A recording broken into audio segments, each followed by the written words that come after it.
luckily we have called our go-to gal, Recipes with Rachel. Hi. Rachel, and we have to add, people haven't had your 7-layer dip yet. No, and to be completely transparent, Yeah. I don't like avocados. So Yes. there's not a guacamole layer in here, and there's not olives, and I'm not a picky person, but Yeah. those are two things that I'm just like, not for me. Especially So- for the olives. I'm not an Yes. olives person either. So No. this is going to be Yes. really what everyone's go-to layer dip. So Yeah. take us through the Yep. steps. So first off, this is the finished one, but just Okay. to quickly put it together, I do a layer of whipped cream cheese. So you cannot do brick, like a block of Yes. cream cheese, just because it won't spread as easily.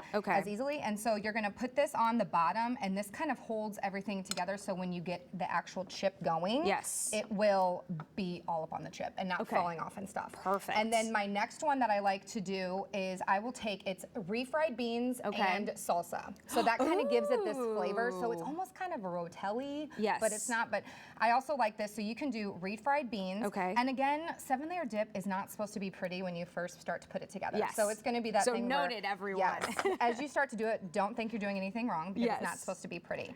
Then what I like to do instead of the guacamole dip layer, is I will do sour cream and taco seasoning. Oh now my you can do, I gosh, know, that and sounds so it's honestly good. so delicious, and it's creamy. Yeah. And it's one of my favorites. So I will do sour cream and taco Okay. seasoning, and then I'll put this on as that layer. Now here's where, if you want guacamole layer, Yeah. I would pause and put that in here, but Okay. you don't necessarily have to. Got it. I have friends that are like, why do you leave that off? It's so delicious, you know. So to each their own. And you're like, So- listen, this is my dip. Exactly. I'm gonna make what I want to eat. So anyways, then you'll do a mix of the shredded Mexican shredded cheese, and you can do Okay. any kind of cheese. Some people do Monterey Jack too, and I think that's pretty good too. So you can Yeah. do that.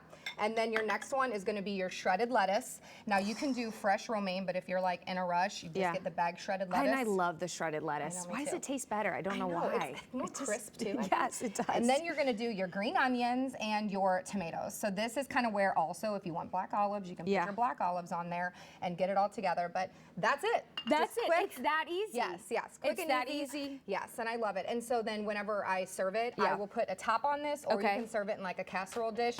I like to keep it cold, since you have Okay. like your cream cheese Yeah, and you your have all beans and those your things salsa in and all there. that kind of stuff. So it's nice to keep it crisp. Yeah, So. you make things so easy. I was telling Yeah. Rachel that I took the simmer pot. I made it for my mom.